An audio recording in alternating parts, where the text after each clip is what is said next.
Please don't hate me for not liking these books. Hello my beautiful book lovers, my name is Kimia and welcome to my book nook.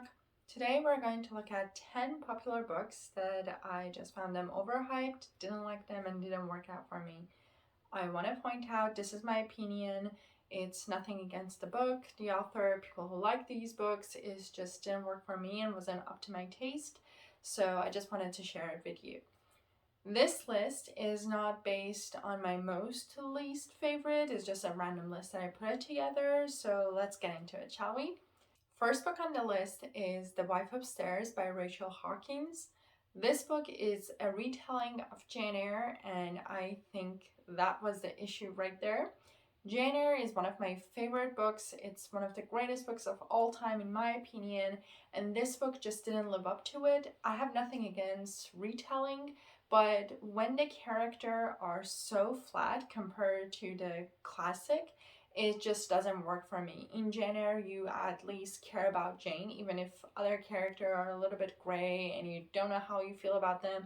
You care about Jane. You want to see what is going to happen to her, and you like her, you love her, depending on what you look at it.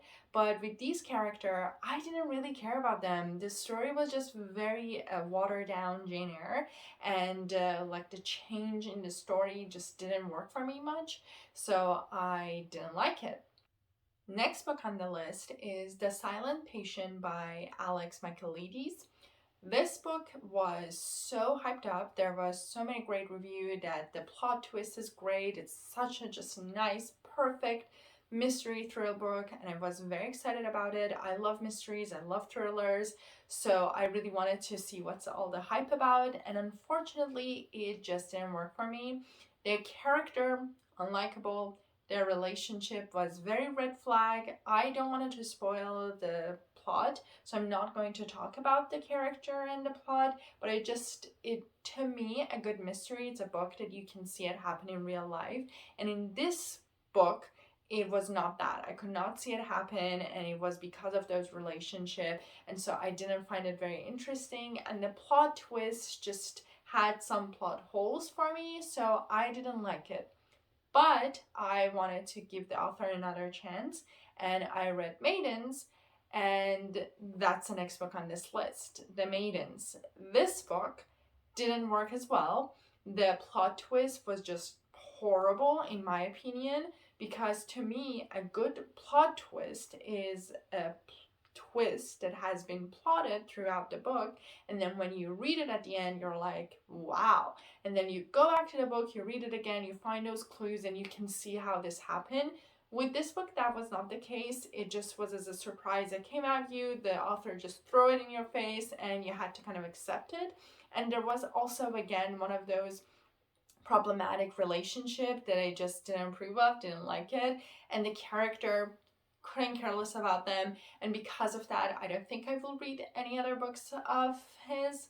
It's nothing against his writing, it's just that to me, who grew up with reading a lot of Agatha Christie, Sherlock Holmes sort of mystery books, I'm used to having a mystery that I can solve it on the second one because the second read, because of the clues that are in the book. But with this one, it's just not there, and I find it that it's not really appealing to me. Next is Lost Apothecary by Sarah Penner. This book, beautiful color, I will give it to that. The plot seemed very interesting. We have two different timelines, three main characters, and a mystery that we're trying to solve. So I was very intrigued to read this book, but unfortunately, again, not very interesting character. One of them was fine or better than the rest, but still not interesting enough to keep me engaged with this story. And my main issue was that the character that it was in the current timeline was trying to solve a mystery that we already knew the answer to from the past timeline.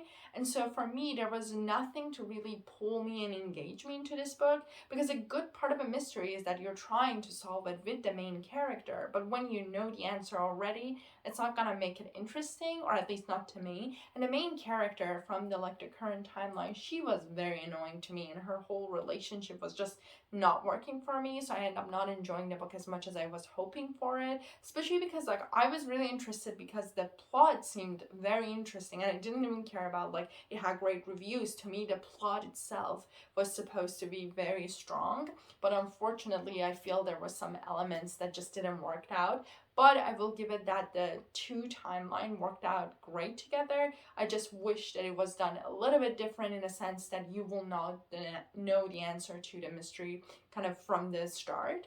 So that was the point that just didn't work for me. Next book on the list is We Were Liars by E. Lockhart.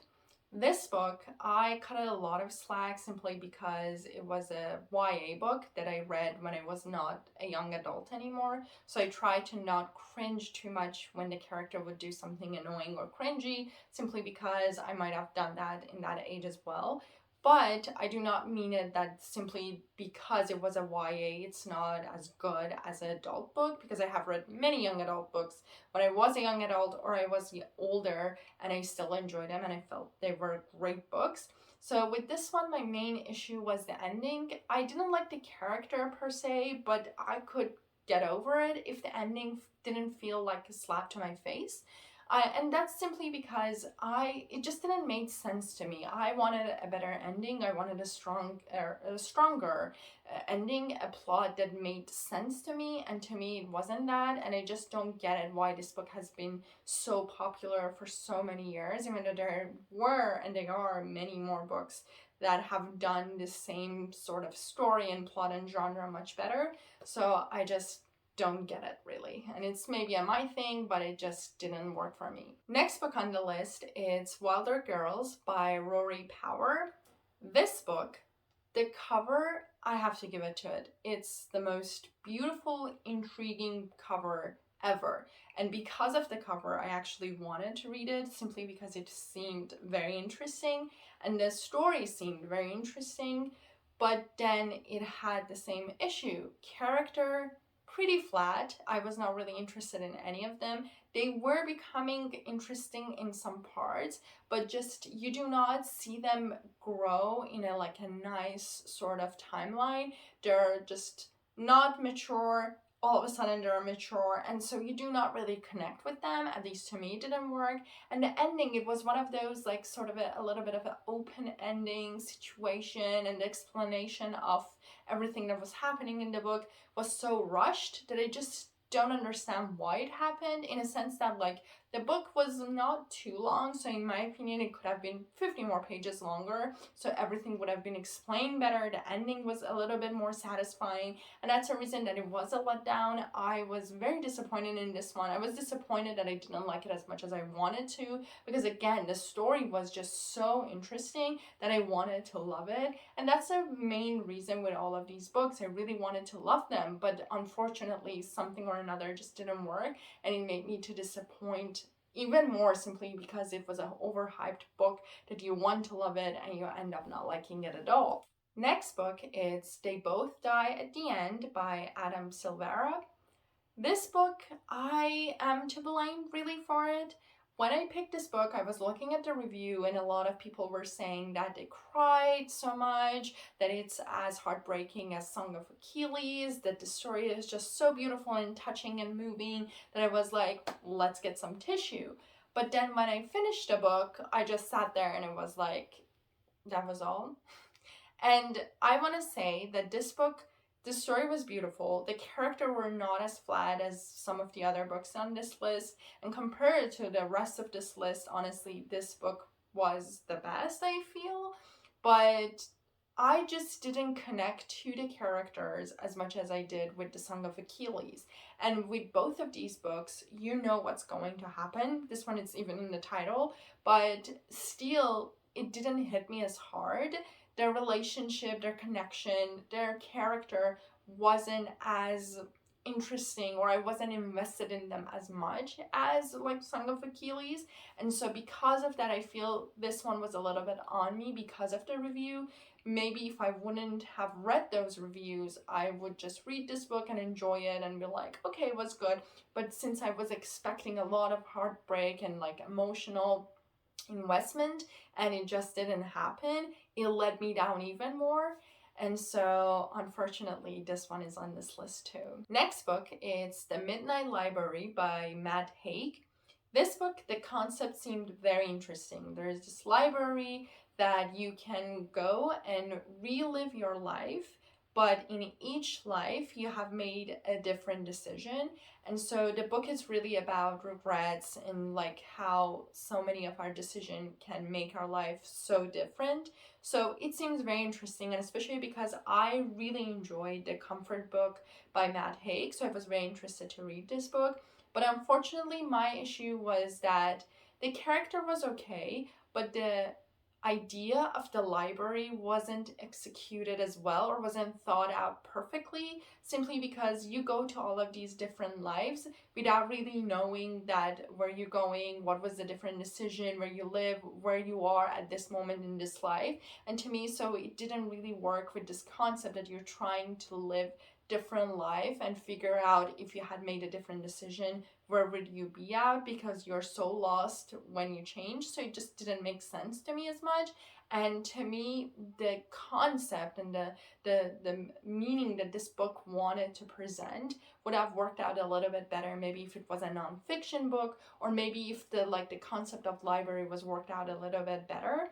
And so as much as it hurt me, because I really wanted to love this book and it had great reviews and I could really see it to be a great book, it just wasn't there for me. And I felt that there are better books out there that deal with this situation. So here we are. Next, we have The Unhoneymooners by Christina Lauren. This book, it's just a no. I didn't like the characters.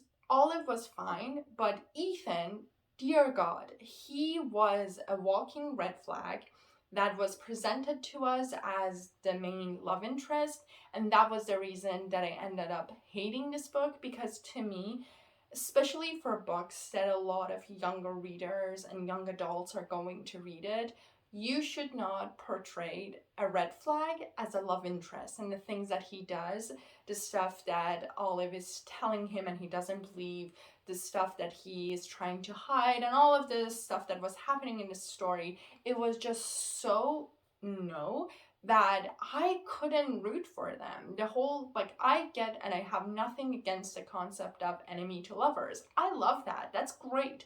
But the fact is that, these two characters, it was Olive deserved better. And Ethan was just no. And so because of that, I did not like this book. I do not get it why it's so hyped. I do not believe that any romance book that it's trying to romanticize all of these very toxic trait, it should not be approved. It should not be published. It's just, I'm sorry, and I'm not trying to be mean or anything. I don't approve of that, especially because when I was younger also, I have read books that they try to portray these traits as oh, it's romantic, and I was like, oh, maybe it is. But then you grow up and you look at it and you're like, absolutely not. If a person in real life treating you like this, you should run. Do not get into any relationship with them. And so I could not. This book, just absolutely not. And I didn't like it. Nothing about it made sense, in a sense that they should not be ending up together and we should not be rooting for them. So no, I'm sorry.